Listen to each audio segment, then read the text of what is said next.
as Black people, we're too busy fighting racism, which is the validation of somebody else.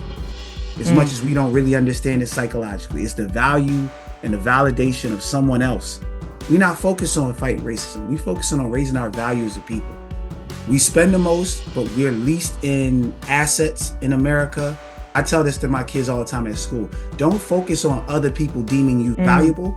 Focus on making yourself so valuable the world can't ignore you.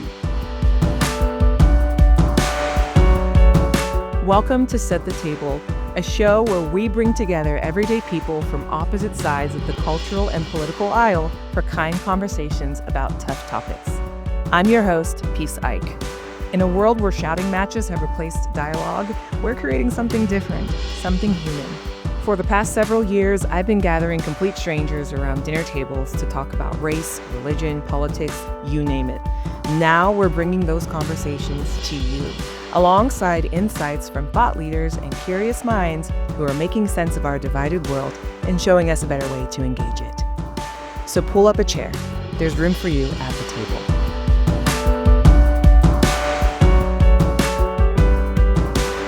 Welcome back to the Set the Table podcast today. I'm so excited to introduce you to somebody whose perspective I think is really going to stretch you.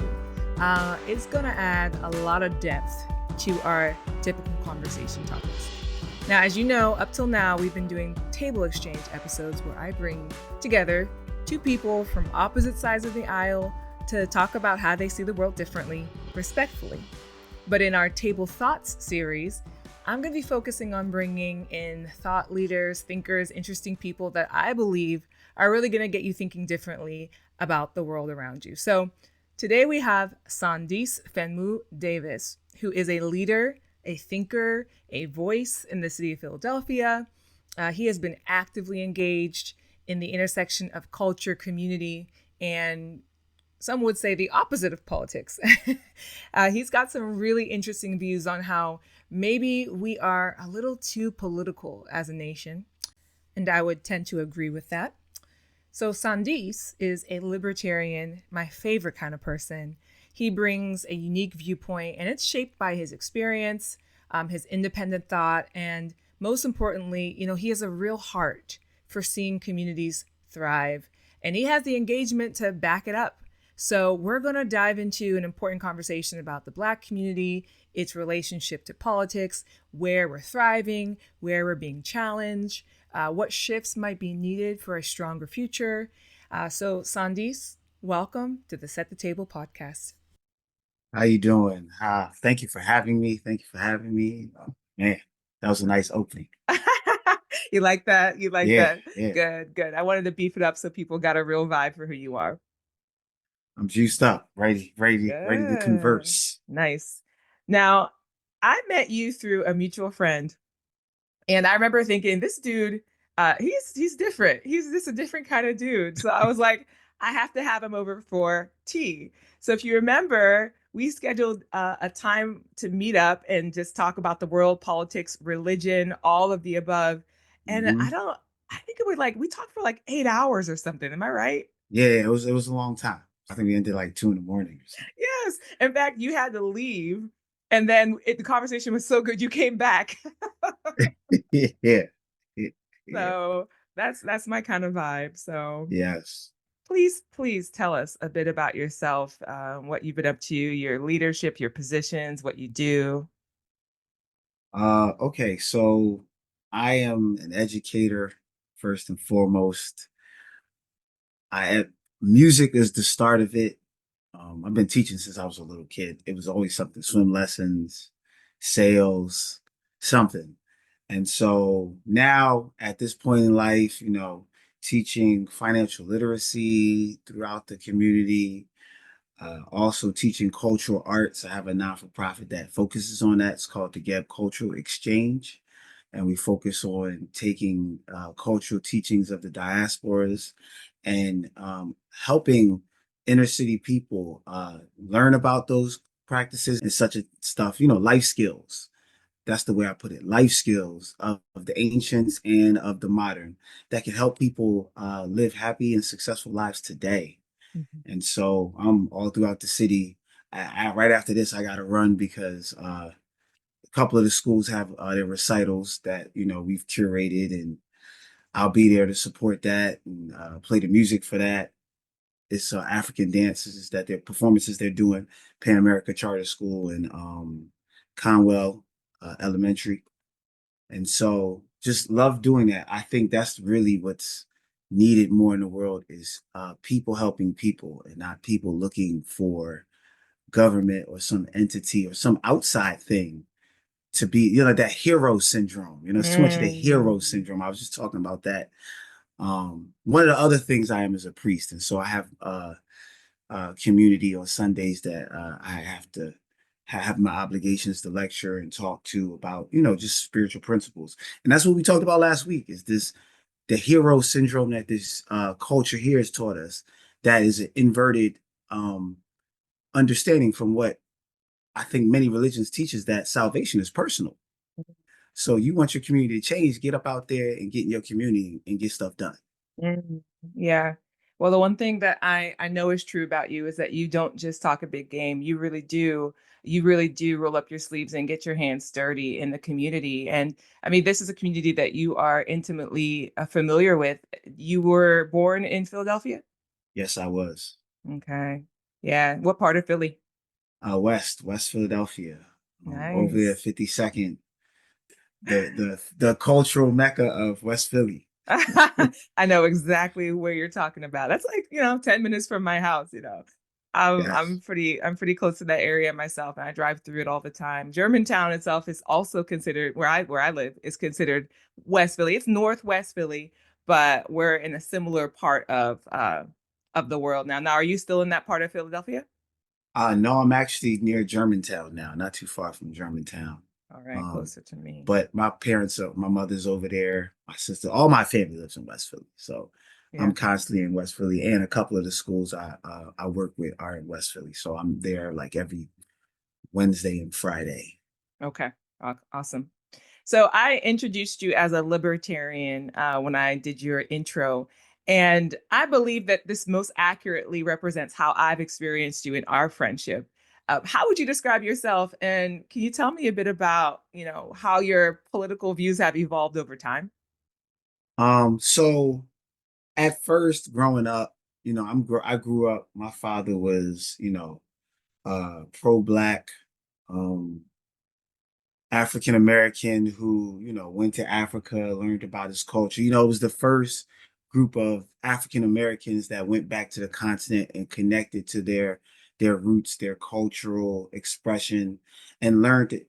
And people say that and they think it's just, oh, you came back and started wearing African clothes. But no, it's each culture has a psychology. So they came back with a different psychology, a different culture, a different outlook and lease on life. And so when they came back and we're like the first generation of those children that at first it was, just anti-government, right? Like government is, you're anti, you don't want anything to do with it.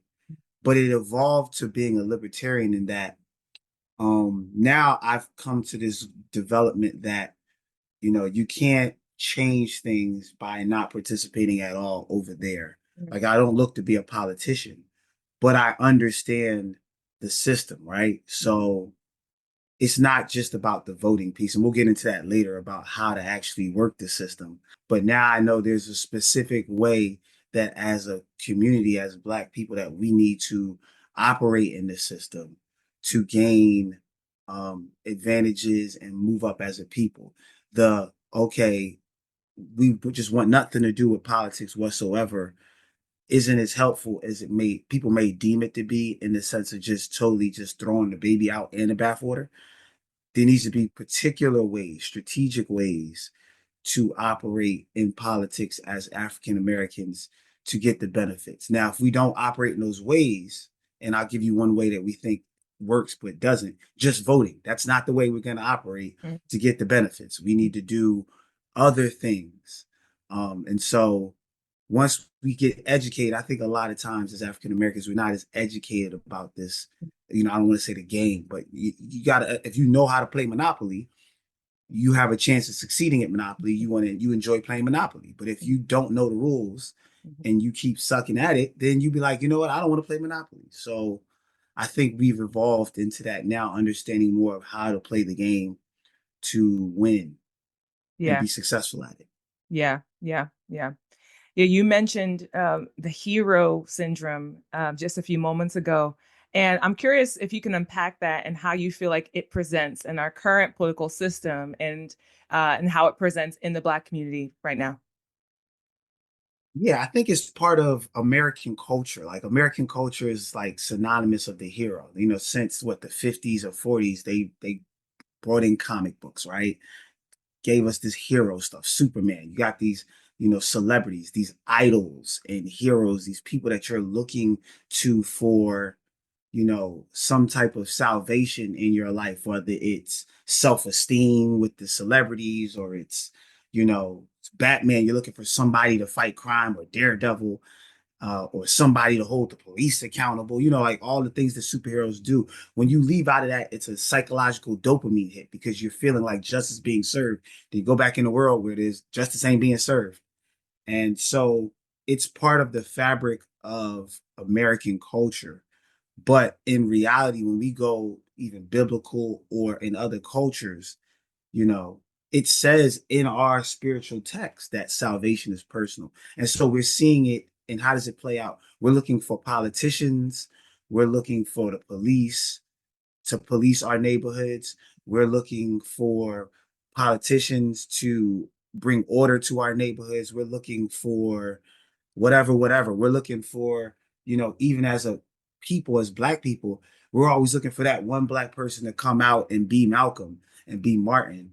And there's a song by the Commodores called Heroes. And in the song, my man, what's his name, says in the song, he talks about heroes and how they do all these great things, but he says a hero lies in each one of us. And so that's what we got to get back to as a people. I think that was our original mindset post-slavery, was we were our salvation. We weren't looking to someone else. But I think the thing that shifted that was integration. Interesting. Yeah. Share a bit about that.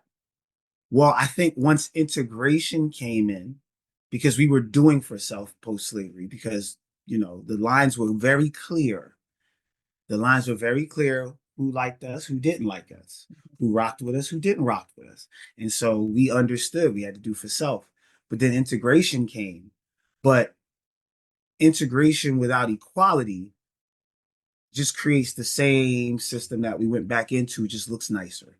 So we integrated with a group, but we integrated where we weren't equals.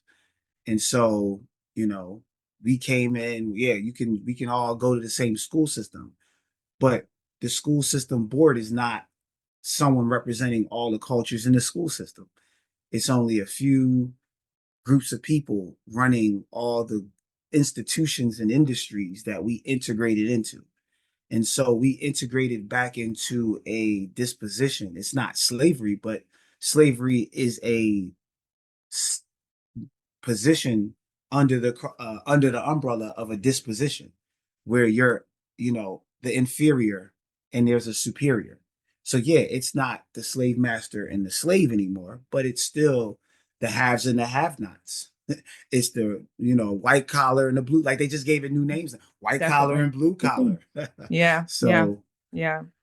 Most people don't know that the Black family was thriving in the mid 1900s and the 1950s. I mean, like marriage rates were up, family stability was up, economic growth was up, cultural cohesion was up, despite the challenges.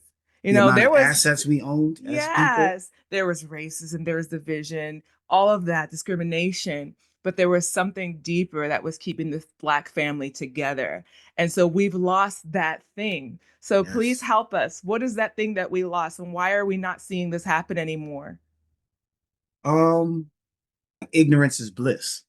And so the culture is very good at keeping us ignorant. So we don't Yes. see that there is a disparity. It feels good because like we all can go in the same stores now. Yeah, right, Like I said, it right. looks different now. I can go in a Louis Vuitton store, But then you find out that the stores literally will say, well, we didn't intend to make these clothes for Black people. Mhm, Like mhm. Tommy Hilfiger said it.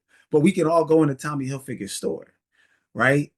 But it's not really equality. It's not really, like we said, that everybody integration, because integration is built on equality. Yeah, And yeah, so that's not really the reality of what it is. yeah, yeah.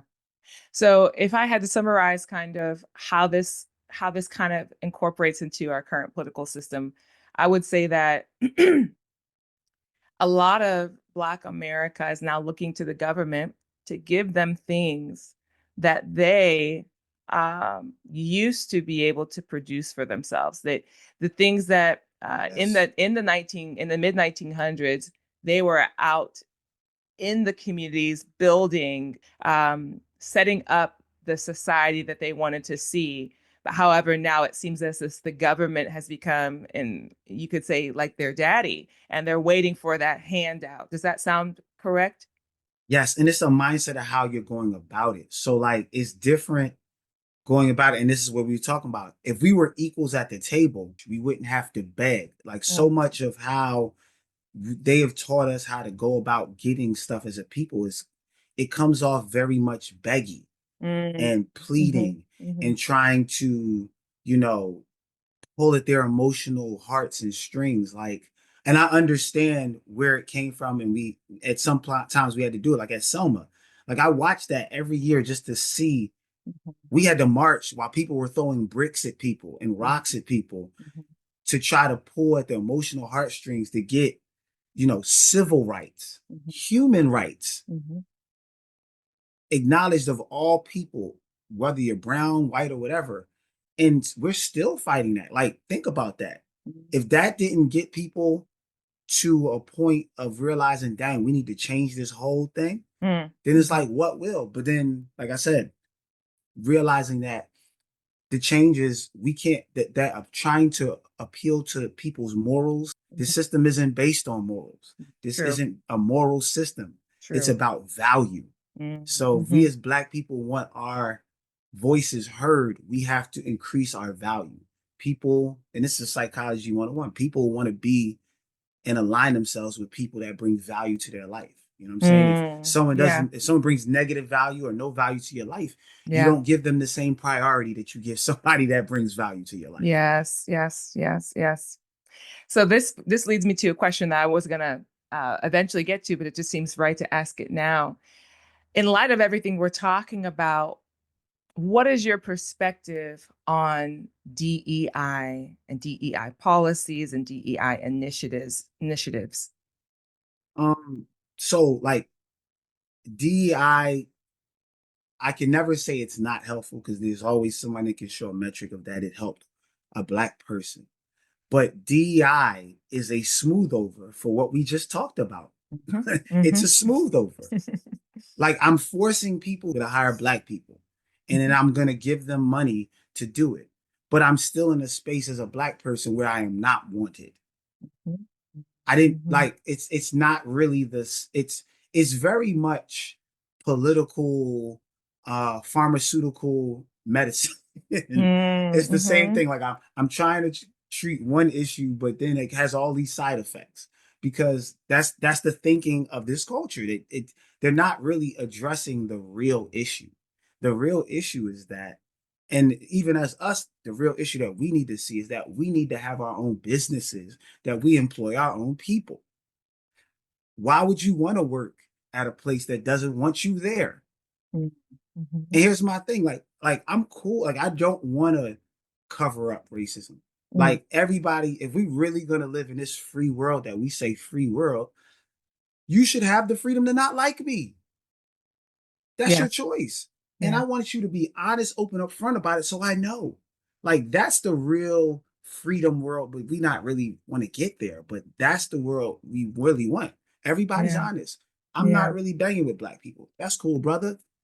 That's all right. So now I know Mhm, not to mess with you and hang out with you and converse with you because you don't want that.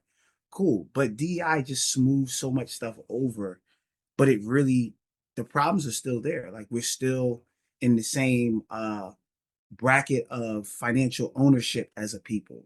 mhm. because people's it's psychology. People pick who they're familiar with, who looks like them. You know what I'm saying? That's natural. Now, do you feel like this problem persists more so just in the corporate world? I'm saying this because obviously you and I have some mutual friends who are not just Black, who are also just very surrounded by diversity.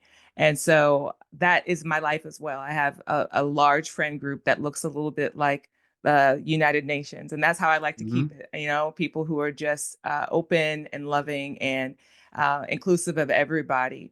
So this problem that you see, do you feel like it's more in corporation, the big corp world, the big government world, or in your day-to-day life? I like I said, I think well, first I want to rephrase. I don't want to say it's a problem. I think we don't really want to acknowledge like human wiring and psychology as much as we want to acknowledge it. Hmm. People congregate with people of likeness to them, Mm-hmm, whether mm-hmm, that likeness criteria is color, moral value, whatever. Like that's what it is. You know what I'm saying? Just like people like trying to fight nepotism. It's nepotism's normal. If you had a business, you want to hand this off to your family. mm-hmm, mm-hmm. It's normal. It's okay. But it's my problem is that we can't live in a world where everybody's upfront about it. Right, So right. then we have to fake and lie and like Yeah. I don't want a person who just like I said, they're not racist. They just might not want to congregate with another group of people. That's cool. Let's be honest about it. Mm, You know, when I mm-hmm, lived in Texas for a year, that was like one of the most authentic areas of America I ever lived in. Because the people who didn't like black people were cool about it and respectful about it and and we were all good. Like everybody lived in harmony, but they didn't have to agree and and like each other. mm-hmm, mm-hmm. And that's the realization that America should have been. Like we all don't gotta like each other to live in harmony. That's why everybody has their own house. We don't have like it's not this one giant house that we're all living in America. We all got to go to the same supermarket, but you know, once you get your house, who you want in your house is your prerogative. Mm-hmm. And so it So just, yeah.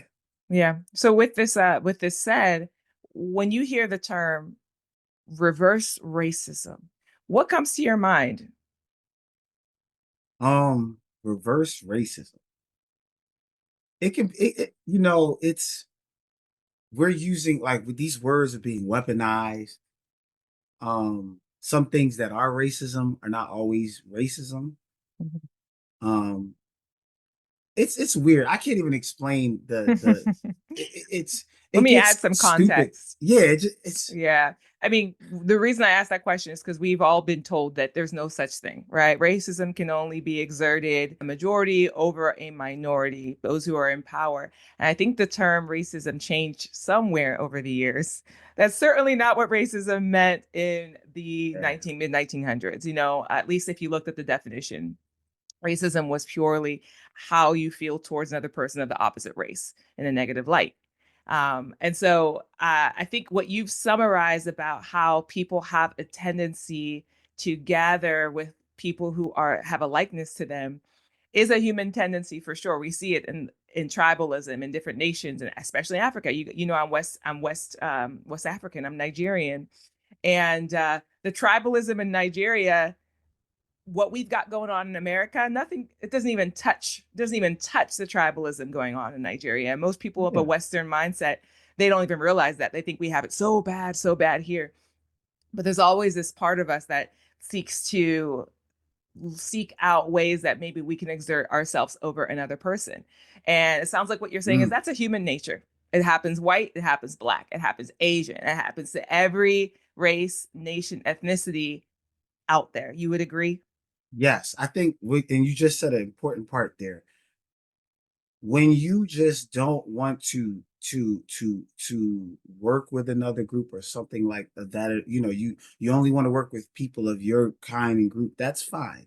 Is when you're in, you know, doing something to someone else, you know, infringing on their human rights, social rights, you know, God-given rights, whatever we want to call rights because of their color. Now that's what we get into the racism. You know, racism has been uh murk murky the waters of racism. So now it's kind of hard to be very clear about it. But Mm-hmm. I think for me, that's where the part is. So yeah, anybody can be racist. You know, black people can be racist. Anyone can be racist. Like it's not, oh well, because I'm in a state of being inferior, I can call you, you know, a cracker. Now it's not racism because I'm not a majority. Like that's stupid. Mm-hmm. That's like a little a technicality to get out of jail, you know, free card. And it's lame, you know. You respect other people. If you don't want to hang with them, you don't gotta hang with them, you know, but Mm-hmm. respect everyone and their rights. Yeah, yeah, it's very simple. It's pretty straightforward. We've complicated this whole thing, haven't we? Yes, Quite humans a have bit. complicated a lot of stuff. Something we were talking about a second ago, or a few minutes ago, had to do with DEI and value. And you said something that I want to touch on, which is about who is bringing value to a specific market. So, you know, it's no secret that I also feel DEI initiatives failed. There was some positive gains. I think anything that has anything that is trying to address inequality often has a seed of righteousness in it. But the Hmm. problem is that there's typically a mixture in there as well. And I think that anytime you try to demand um, a certain behavior from a person, you are only going to evoke performative behavior. And then, there are people who are going Facts. to align with things they actually don't believe in. And I know Target, when Target dropped its DEI measures, it was a huge deal. Everybody, Black people everywhere, boycott Target, boycott Target. They were clips on the internet of people going into Target and just rage festing, like throwing things and everything like that. And it is interesting because there's one woman. She's the CEO of a line called the Lip Bar. It's a Black-owned vegan beauty brand, and her name is Melissa Butler. And I saw her go live or put up a post on Instagram, and she was basically speaking into this. And she was like, "Listen, folks, my product did not get pulled from Target, and do you know why?" And then she talked about how she grossed like multi millions every year, and she was making Target money. And she was like, "You need to stop being angry because you're not getting a free handout and go work harder." Because she said, Facts. I'm not in danger because I put in the work and I know my product brings value. And Hmm. so I thought that was really brave of her to go live and say that. Now, people can say, well, there's a reason why, Black owned businesses maybe aren't able to bring the same value. And we can go back into the history of Black America and the inequalities that have led to more or less generational wealth gaps. That is absolutely true. But where are the initiatives that are saying, let's go into the communities and let's build knowledge on wealth management? Let's get to the root of the problem. Let's equip and, fund small businesses, and let's get our young people educated so that when they do go on the shelves at Target, their product can actually generate income and revenue. Where are those initiatives? There are so many rich, famous people, NBA players, NFL players, hip hop artists, R&B musicians, and some of them do give back, and thank God for those people. But there's such a disparity of the rich and wealthy who are making money doing these other things that aren't generative for the Black community, but yet not using what they're making to pour into the Black community. So that's where the problem needs to be addressed. Not begging for items to stay on the shelf when they're not doing well. Hmm. But Target, we can't demand of Target to do something which is also going to harm them, harm Hmm. their business.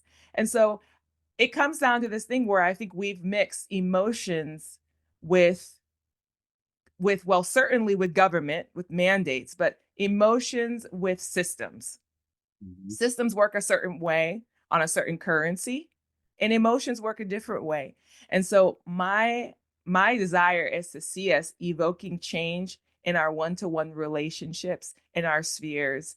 How are we interacting with people, being the change we want to see, instead of demanding and throwing tantrums because people who aren't invested in the change we want to see aren't participating in the change that we want to see. Forced equality is always a bad idea. Mm-hmm. And when, because here's the thing, like I said, we all have rights. And like, and this is the, like I had just put a bunch of posts about hypocrisy in the world just because I was thinking about the hypocrisies for this week. And I was just like, every day I think of hypocrisy that we do as humanity, I'm just going to post it. And that's one of that. That'll probably be the first one I'll post when we're done here. Mm-hmm. We can't force someone to do something because we want somebody else situation or something for them to get done. That is literal hypocrisy in and of itself. You can't have that. So it's like, yes, we want to promote equality. We want to promote the pollination of cultures, but you can't force it. Mm-hmm. Forcing it makes then the person now resent that even more, resent the people even more, because now I'm being forced it, which is God gave us free will, gave every one of us free will. And so now who is this other human being to force me to have to do something that I don't want to do? Mm-hmm. So in essence, it's a bad plan. I understand, but like they say, the road to hell can be paved with good intentions. The intentions were good. Mm-hmm. DI's intentions were good, but they're creating even more divide because you're forcing people that didn't want to, quote unquote, look out for black people to look out for black people. Mm-hmm. Right? Now, there are some people that you didn't have to force. And then there's situations like we said, if black people value increased in the social, political, and financial markets, people will be begging. Like the NFL, the NBA, the entertainment, sports entertainment industry is majority black. Why? Because black people are valuable in that sector to them. Right? Now, yes, there's some areas where we are valuable too, and they're ignoring that. Now, if we want to focus in on that areas, yes. But we focus in on that areas by not forcing other people and worrying about their responsibility in the situation, but focusing on our responsibility. Yeah. We just keep focusing on increasing our value. Yeah. Like I tell this to my kids all the time at school. Don't focus on other people deeming you valuable. Focus on making yourself so valuable that the world can't ignore you. It just doesn't make sense for them to ignore you. Like people want to be around successful people. That's human 101. That's why we have celebrities as idols, because people just want to be associated vicariously with success. So don't focus on everybody acknowledging you. That's social validation. No, focus on being so amazing that everybody wants to be around you. And that's one of the reasons why I love Kanye, crazy as he is. He don't care what people think. He just does him, and people still just want to rock with him. Like that energy is admirable because he's not doing what is quote unquote trendy. He's doing him. And whether you want to rock with the trend or not, rock with the trend or not. And that's very much free in this new society and era of social validation. Like everybody's trying to get somebody else. And even that fight for racism, I wrote that down while you were talking. As black people, we're too busy fighting racism, which is the validation of somebody else. As much as we don't really understand it psychologically, it's the value and the validation of someone else's value of us. We're not focused on fighting racism. We focusing on raising our value as a people. So good. We spend the most, but we're least in assets in America. Our politics are not organized and blah, blah, blah, blah, blah. So what is the incentive for these people or the consequences? That's real. If we had consequences for not treating us right, an incentive to treat us right, people treat us right. But if there's no consequence for when you treat us wrong, and then there's no incentive for treating us right, we're always going to be in the same position. But we got to speak about this situation in value and not morals. I know it sounds crazy. They be like, oh my God, how can you be a priest and a God-fearing man and you not talking morals? Because we're in Rome. We not in the pearly gates. We not in heaven. We on earth, and everybody is, for the most part, operates on the first and foremost self-preservation. What do I got to do to survive Earth? Yeah. How do you think this relates to some of the problems that we see within the Black community in terms of how people treat each other? One of our values as a people is the numbers, is the sheer numbers we have, right?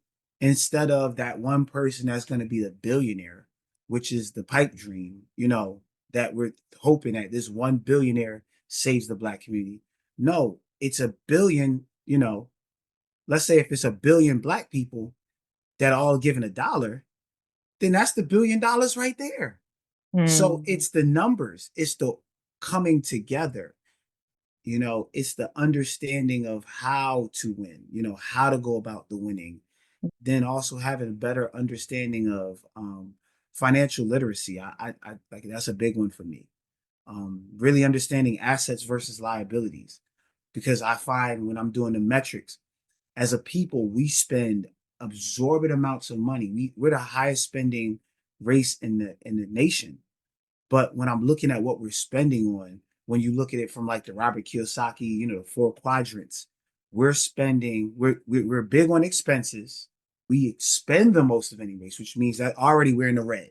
Then on the other part of criteria, we're spending more on liabilities than assets. And because I think we don't clearly understand that. Like we Mm-hmm. think, well, Mm-hmm. I own my car, Mm. I own my house, I own this. You can own a liability just like you can own an asset. And what is a liability? We're owning a lot of things that depreciate in value. Mm-hmm. Like I know a lot of my friends and counterparts that own cars, but nobody owns any silver and gold. Mm. Nobody owns Come any, on. S&P 500 stock. Come on. They don't own, like, and I talk to the kids every day about this. I'm like, if you are going to buy Nikes, y'all all wear Nikes. Ain't nobody here got no Nike stock. Mm. Mm. Come on. I listen, and I'm not saying to stop buying materials and enjoy. Listen, you got some nice glasses on. I got a nice, tailored shirt, but I'm going to invest in the companies that I'm spending on a regular. Mm. I own a few Coach bags, so I own some Tapestry Inc. stock, so that when I spend with them, I get some kickback. Mm-hmm. And Mm-hmm. so it's that like rich dad, poor dad mindset. Like the poor dad Yeah. told him to just buy liabilities. The rich dad said, no, don't just buy Nike sneakers, buy Nike stock. Own Yeah. part of Nike. Yeah. Yeah. Wow. Wow. Yeah, you spelled it out. You spelled it out. There's a real lack of understanding financial literacy and how to really store up generational wealth. And those are the areas that need to be addressed. They are root issues. They're root system problems. And you can't just cover it up with solutions, quote unquote solutions that are really just band-aids to a really deeper, much deeper problem that's limiting progress. Yes. So when it comes to our current political system, you can start with one versus the other, but I want to ask you about both of our major parties. What policies or patterns do you feel are contributing to this cycle? I think on a Republican side, let's start with them on the Republican side, contributing positively or negatively. What was the Well, however you see it. So I think they both help black people and they both don't help black people. Okay, great. And see the problem is that this system is built for you to vote individually. Like it's a group, they say it's a democracy, but everybody's truly voting for their own personal interest. But there's no general interest that's for everybody. So, the Democrats focus more in on the lower income brackets of the African American communities, right? Like we're not a monolith. That's why I hate this whole if you're not a black Democrat, what are you doing? Well, we're not a monolith. Like that's so stupid. Why are we still rocking with this Mm, goofy, rhetoric? mm, There's rich black people. And there's black people that may not even say rich. There's black people that own businesses. mhm, And me as a business owner, but that also grew out of came out of the slums. I understand both sides. Like, mhm, yeah, I understand the Democrat side that helps the lower income people with the subsidies and, the financial help to make it, because some people just need help to just make ends meet. They're in that situation. But there's some people now that are in situations where they own businesses, they're paying people. mm, And Republicans and a lot of their policies focus on rewarding people who are creators and not consumers. mhm. Democrats reward consumers, not creators. Boom, It's boom. like that's like if people we gotta start talking finances here Come because on, that's what this is about. This ain't about morals. I'm gonna come say it on, again. This ain't about morals. come on. It's about finances. Democrats focus on the consumer on the back of the creators, and Republicans focus on the creators on the backs of the consumers. And so you're gonna have a myriad of people. So yeah, we're gonna get mad at Lil Wayne and Saquon Barkley and people for voting Republican. They got payrolls. They are business entities that pay people. So yes, when a person comes in and says, you know, we're gonna reward you for creating jobs by giving you less taxes, that's not a negative. I understand it from a financial level, because if Jeff Bezos said, I quit being a provider and I'm just taking all my jobs off the table, damn near half the world going to be out of job. So I'm not saying he shouldn't pay no taxes, but I understand the theory of why someone like him pays less taxes than something else, because he's creating a whole lot of jobs. Right, Yes, right, tax him in another way, but he has over 1 billion jobs he's created globally. right. Whereas me, I'm a consumer. All I'm doing is working my job at the post office, let's say, and so all I'm doing is taking. Yeah, yeah. Now When we should lower the taxes of those people. It shouldn't be 40%. 40% is crazy. That's half your wages. Mhm, But mhm, I understand the process of it. I'm not saying I agree with all of it. I'm just saying mhm. that we got to start looking at this stuff money wise, and not just on this moral scale thing that is really subjective, because morals change and it's not really, you can't measure math with morals. You said it. You said a lot right there. That was you're on the money right there. No pun intended. You know, when people say tax the rich, um, I do bristle. Taxes should apply to everybody, and taxes should be fair.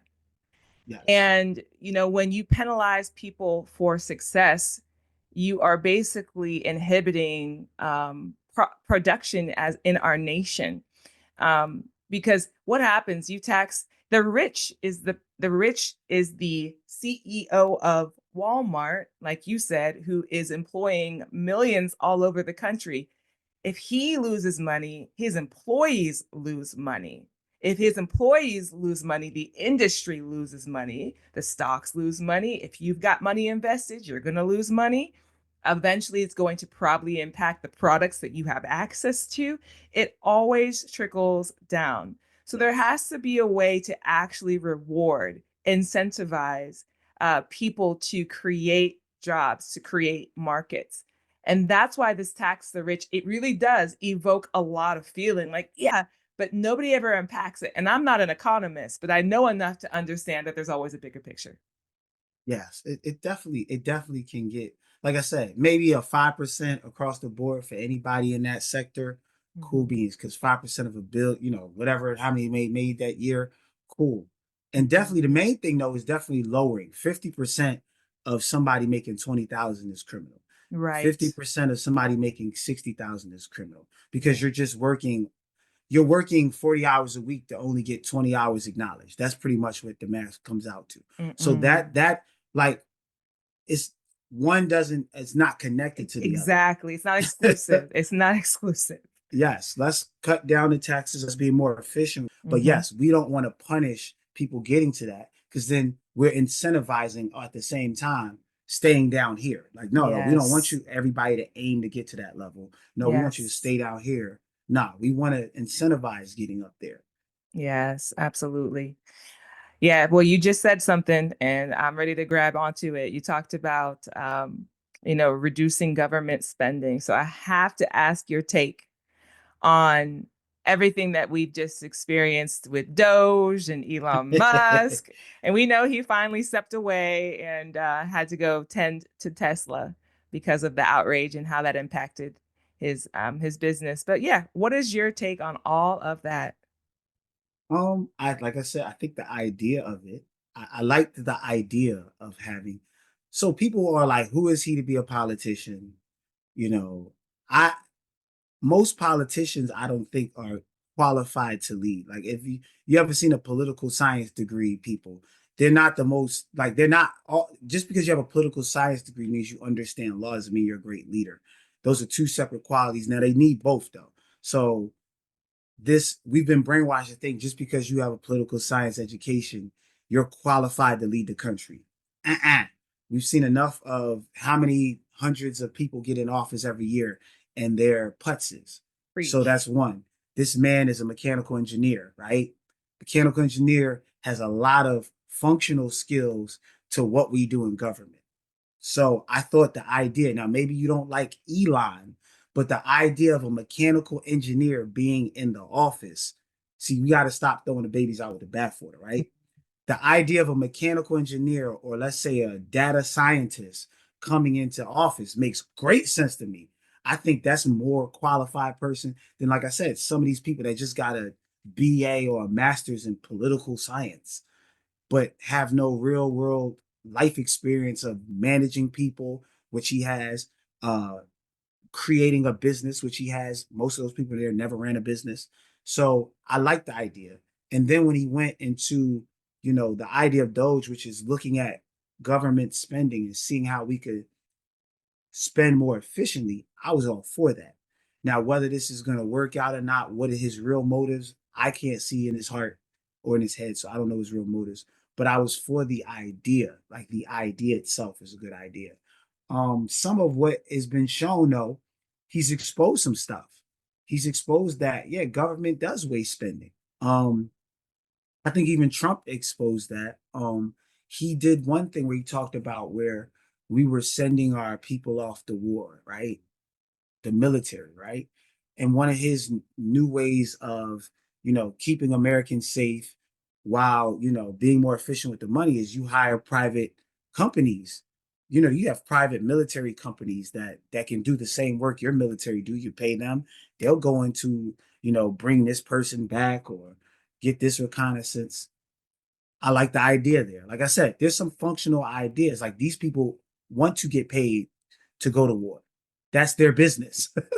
Let's pay them instead of going through the hood and all these places and convincing boys and girls now to do this stuff that they never wanted to go to war, but just because, oh, well, you can get a free ride for college. Like that's not cool because they're only going to war because they want to get a free college degree because they can't afford it because of their circumstances. It's like Mm, preying on your own people mm, and their financial disposition to get them to join the military. I'm mm, not cool with that.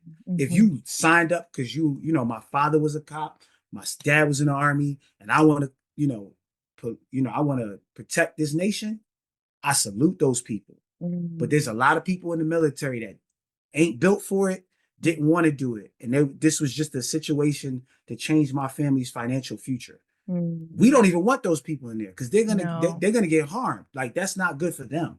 This is Mm, out of love for them. This is not me being like selfish, but love for them. If you're not ready to jump in a burning building and got that courage, please don't be a fireman because it pays a lot of money. please. Please don't. Mm, Like we need same issue with cops. Like there's a lot of cowards that are cops. That's mm-hmm, why they shooting people real quick. If you're a mm-hmm. coward, don't be a cop because it pays well. Or your dad Please. was a cop. Be a cop because you are willing to sacrifice your life for the Mm, betterment of humanity. If that's mm, not in your heart, don't do that. Same thing with nurses. There's a whole lot of mean ass nurses I know. If you ain't mm-hmm, really about healing people and loving mm. on people, don't be a nurse because it pays well and it gets you all the Please. bags you want. Mm-mm. That one hits home because I was in the medical field for 15 years.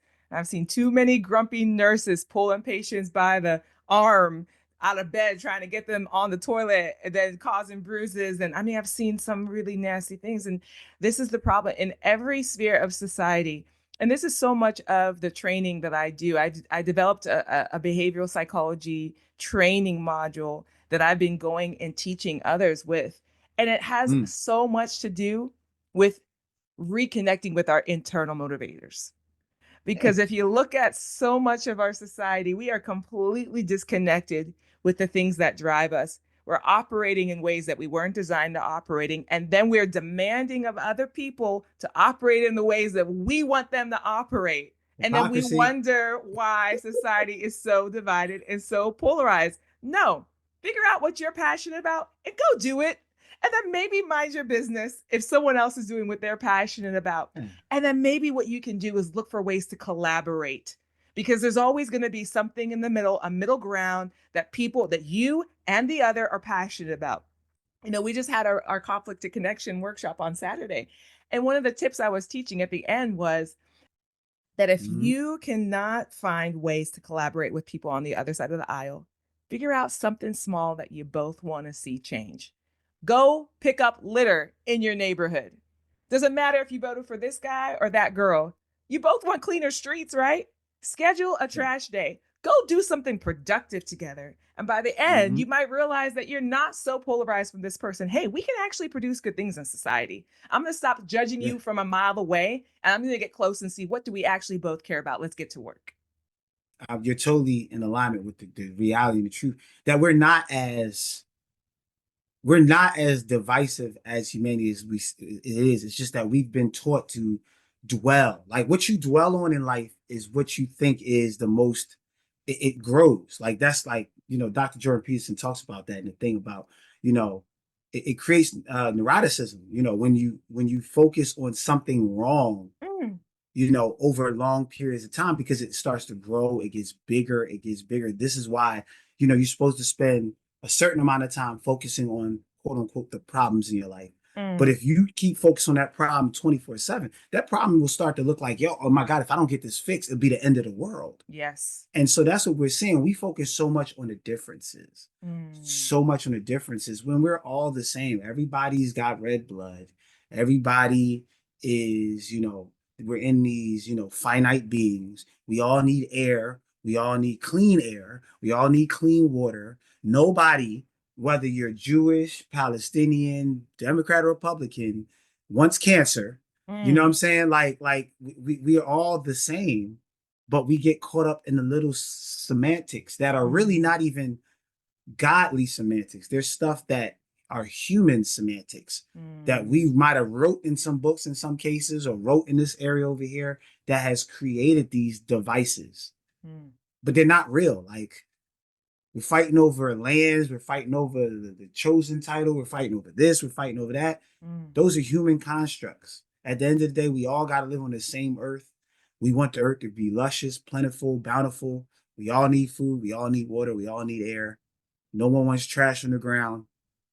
So, like you said, why can't we just clean it up together? Well, I can't clean with that right?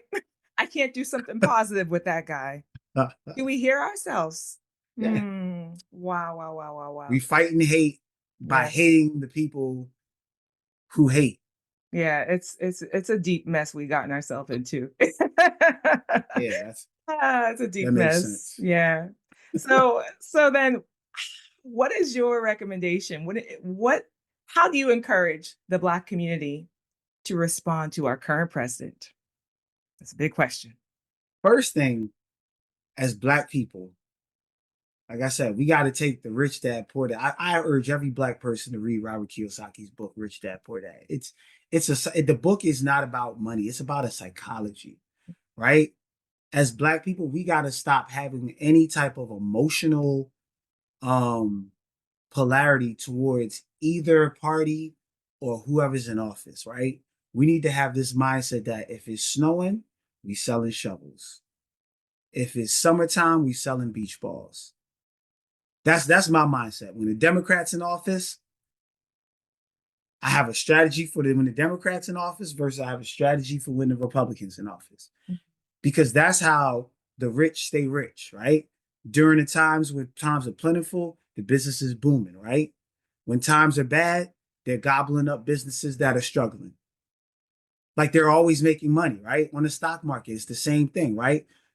When the stock is up, you hold and you let that stock grow. When the stocks are dropping, you buy new stocks because you're buying them pennies on the dollar. So our mindset politically needs to be that same thing. Like I don't have a like or dislike for Trump. I think all politicians are at they work on that value system. They appeal to Black people. All politicians appeal to Black people every 4 years when you got to get in office. Like as we saw, Meg Thee Stallion on stage, they paying this person to come up and they in the Black community. You don't see a president in the Black community for 3 years, and you see him every fourth year, hugging babies, Mm, kissing kids, and coming in the inner cities. We got to understand the game.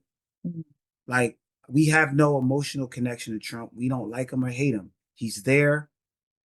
Let's take advantage of what he's doing, whatever his vision is. see where we can extract from that, where we can take advantage of it, right? So Mm, maybe right now is a time for us as Black people to start buying, creating businesses. Even if the business isn't flourishing, create the business to negate the taxes. There's a book called Tax Free Wealth. mm, If you're a Black person, read the book, right? Learn how to start an LLC. Even if your LLC is not popping, the fact that you have an LLC can defer some of those taxes down. So mm, now it's not 40%, it's down to 20%, right? mhm, mhm. Because right now, the Republicans in office. But okay, yeah, when the Democrats in office, the taxes are going to go down, let's say.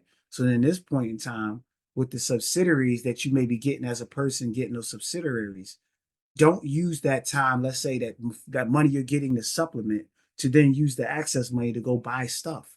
No, start a business. Mm. Like flip that money. You see? So our mindset needs to change from that poor dad to the rich dad. Mhm, mhm, Using whatever situation it is, every situation is an opportunity for financial growth, for mhm, economic growth, for political growth. There's mhm, no side that is best for us. mhm. We are, wherever side is in office, we're going to take advantage of that side. We're going Yeah, to take advantage of what that side is doing.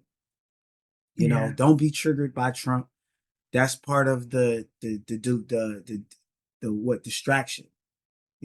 Like all the president is a puppet of the Machine. interests of that machine. Yeah. So don't get triggered by him. Don't, he's not the source of our problems. I'm hearing so many people blaming him. Like this guy created all the Black problems. I'm like, no, he did. Mhm, You know what I'm saying? Just focus on that. It's a mhm, game. Play the mhm, game properly, we win. mhm. Yeah. Wow. Yeah, a lot of people I hear will say, "Well, Trump is a racist," and I'm very careful to judge anyone I've never met. Have I met racists? Absolutely. Absolutely. Being a Black female in the medical industry, I've faced it firsthand. I've had to actually go and fight for my rights in certain situations. So I know what that feels like. And I also have some amazing, amazing, amazing friends who are white and who are the most pure hearted people. And so I don't judge anyone I've never met. But Mm-hmm. I will say this, with the political system, the machine as it does groom politicians to be opportunists Oh, and hell yeah. classists. And Yes. so that we can see in how the machine runs. So we need to be more careful about the stereotypes or the ideas that we have about people we've never met, and learn how to be objective again. Because when you're objective about politics, you're going to see that the same patterns that happen on one side happen on the other side. Mm-hmm. Oh, yes, the last administration was opportunist. Yes, they tried to play to my emotions as a Black woman. Yes, they tried to say all the right things to make me feel like Mm-hmm. they were pro the cause. Opportunism is built into the system. But Yep. the machine brainwashes you to say this side is your friend and that side is your enemy. And then you can no longer think rationally and objectively about these things. We have to pull ourselves out of the system. The system is man made. We're Yes. not, we are humans. We're not machines. And so we don't subscribe to a machine and a human made a man-made system. I agree. I agree. It's first thing is like you said, the judgment of people, because we have so many isms and words. Like, is it classism or is it racism in this moment? Is it just, you know, someone being particular and having a preference? You know, for me though, I think as people, like we gotta, as Black people, I think we have to get off racism. Not in the sense of get off of it as in like it doesn't exist. When I say get off of it, we talked about focus, right? Because if we're trying to battle racism, it's a different goal than trying to increase our value and change our situation, right? Like, yeah, there's people who hate, let's say hate, because let's use that as a clear, that hate Black people. I don't know if Trump hates Black people or not. I see him do business with Black people. I see him do businesses with this. Does that mean because he does business with Black people that he loves Black people? No. Like you said, I think people are opportunists because this is a capitalistic system, right? This is a capitalistic system. I'll be honest with you. If I'm a musician, I've been called to do performances at the Democratic and Republican national conventions when they happened. You know what I'm saying? I'm a musician. Whoever wants to pay me a couple $1,000s to perform, which will pay for my kids' school and put food on my table and take care of my wife and all of this stuff, then that's cool. That's what I'm for, right? You know what I'm saying? It shouldn't matter. Like people like, well, how could you be the cleaning crew for the Republican Party? Well, because I own a cleaning company and all events and parties need cleaning. It doesn't matter the politician. I shouldn't shame this political shaming thing. I was going to talk about that at some point. Is annoying. Like I'm not going to sit here and shame Saquon Barkley for playing golf with Trump. He played golf with Obama a month ago and no one said a thing. Mm, Like who cares who he plays golf with? mm. It doesn't make him a less of a person. This political Mm. shaming is stupid, Yeah, And yeah, so we just got to focus on our value and who cares what other people think about us. Like that's a real thing. Who cares what other people think about us? yeah, How we think about ourselves and how we treat ourselves is more important than what we need to focus on. You know, yeah, the black hate in the side of us as people is what we need to be focused on, not the white acceptance. yeah. Because they're not the same thing. We think they're synonymous. We think if we're fighting racism, we're ending hate. No, Mm. because a lot of the hate is inside of us. Yeah, We don't yeah. spend enough with our own people. We rather spend, we'll boycott Target, but then during that boycott time, it didn't increase the amount of money we spent in black business. We Mm. just held off on Target for a week. And then when that week went over, Mhm, we was mhm. right back in Target. Yeah, yeah, yeah, It wasn't oh, let me find an alternative to everything I'm getting in Target somewhere else and I'm sticking there, period. yeah. We just gave Target a break. It was like a vacation.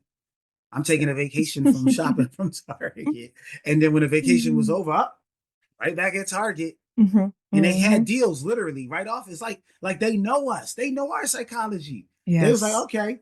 This Yep. thing they said a week, we announced it. They was like right after the week, oh, we got sales on stuff. Yeah. So we made up for the week that we didn't shop there. Like it Yes. wasn't a real change because Exactly. we're not dealing with the internal. It's always this Yes. external. The issues out Yes. there. No, internally. If you Yes. don't got love for black people and you're black, that's the important thing because Mhm. people treat you how you treat yourself. Come You on. set the standard of how people treat you by what you accept.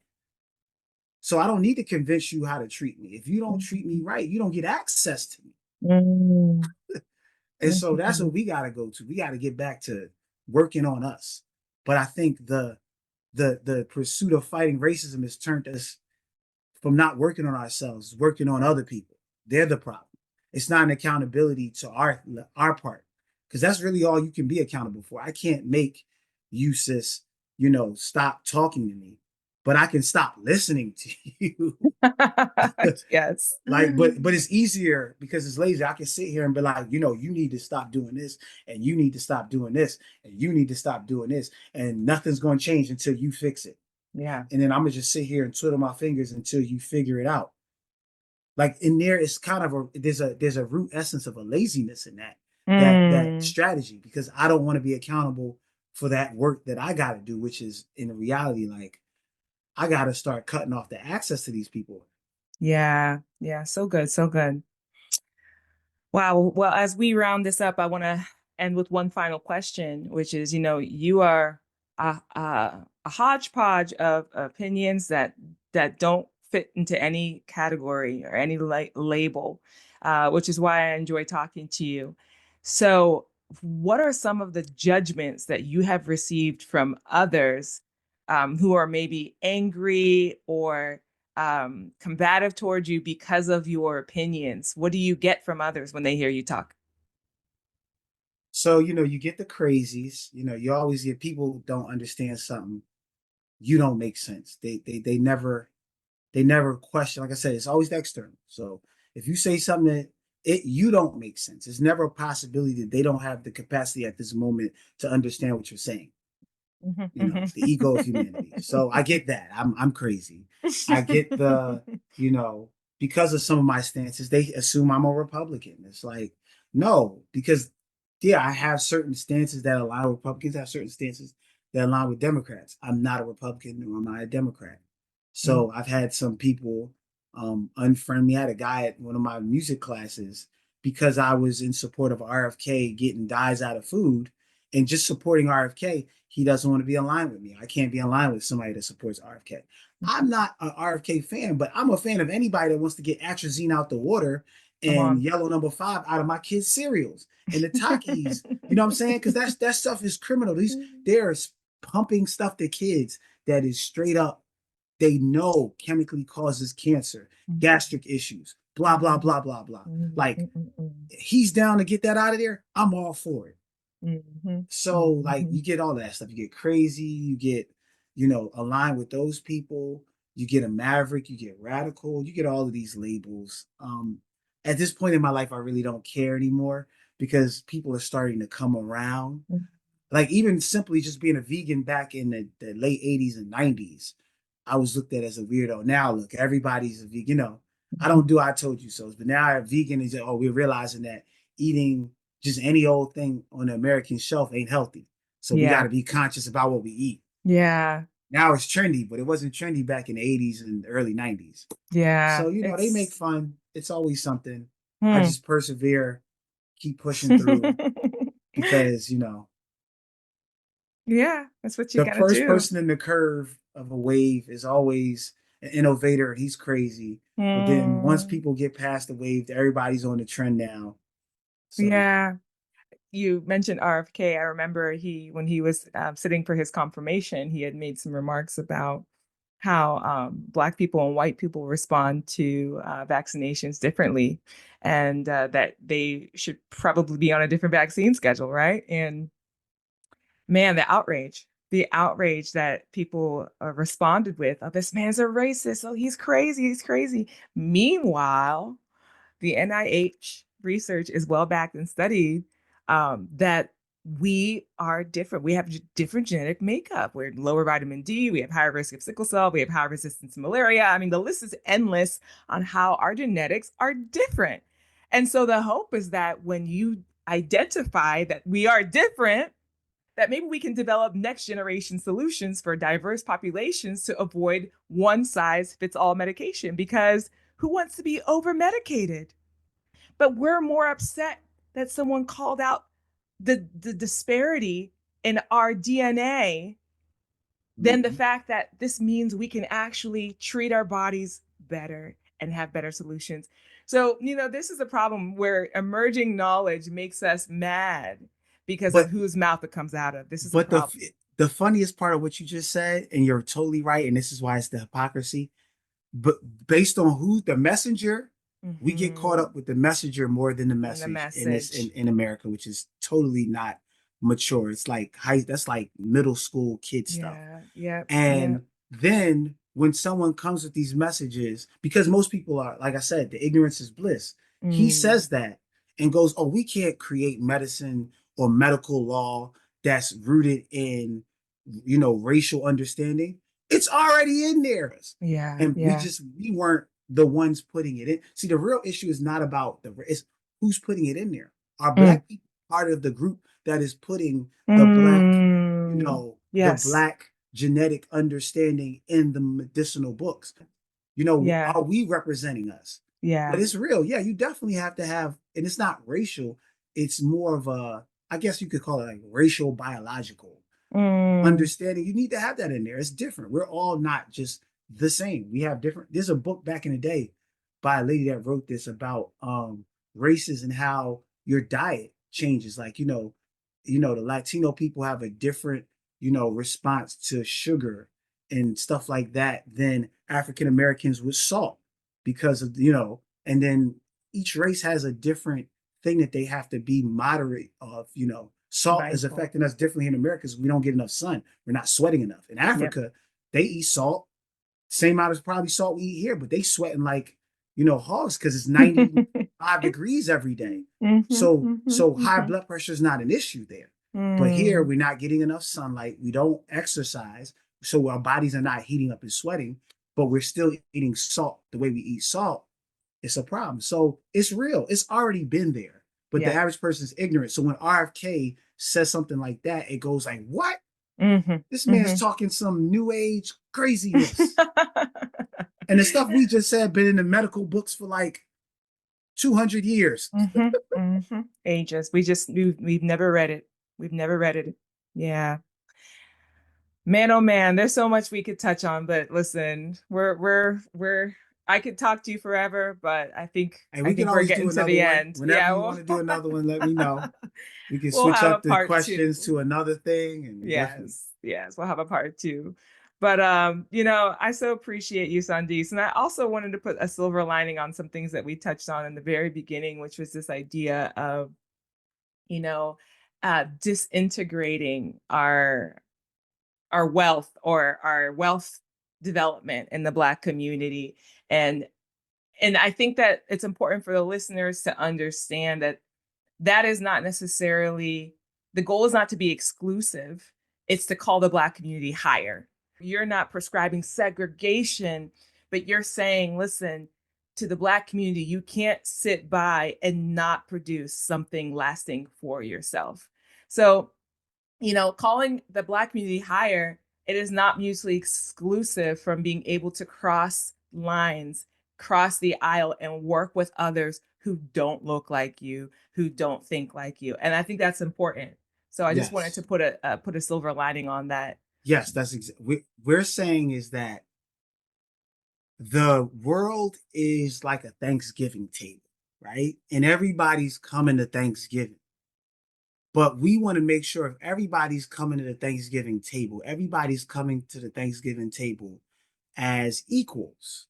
And so Black people as a people need to get ourselves into a place so that when we come to the table, we're at the table as equals, right? I feel like as of right now, we're at the kiddie table. You know that other table that was at the Thanksgiving, the little kids table? We're not even at that table.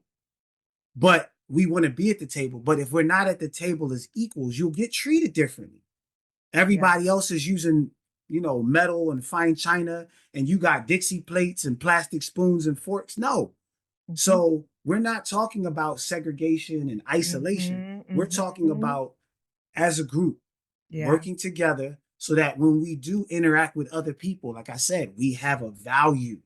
And that is how you get the equality in a consumer slash financial world that we live in. That's how you create the equality. We all have to do it. There's nothing wrong with it. It's a must. It's a must for us as people. You can't build bridges that allow for respect and love and understanding if you're not even sitting at the table. Come on. Yeah. Well, to all my listeners, you might have heard me be a little more vocal today with my I even snapped in there a little bit.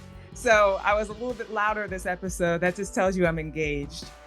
So Saandis, thank you so much for your time today. Thank you. Thank you for having me. Thank you, everybody who's listening. I hope this was helpful. I hope I, provoked some thought today. And we definitely had a fun conversation. I enjoyed this. Thank you for having me. Excellent. You guys listening, please get engaged. Please find us online. We are hosting our next Conflict to Connection workshop on May 31st in Center City, Philadelphia. I'm telling you guys, you need to be there. We did a survey, an assessment, a blind assessment at the workshop we just did last weekend. And collectively as a room, on average, people left 4 hours later with a 40% decrease in their bias and judgment. Now that's a big deal. So if you can come in one way and leave almost half different, we'll say, that means this is potent stuff and you guys need to be here for it. So please find that workshop online. You can go to setthetable.org/conflict to connection.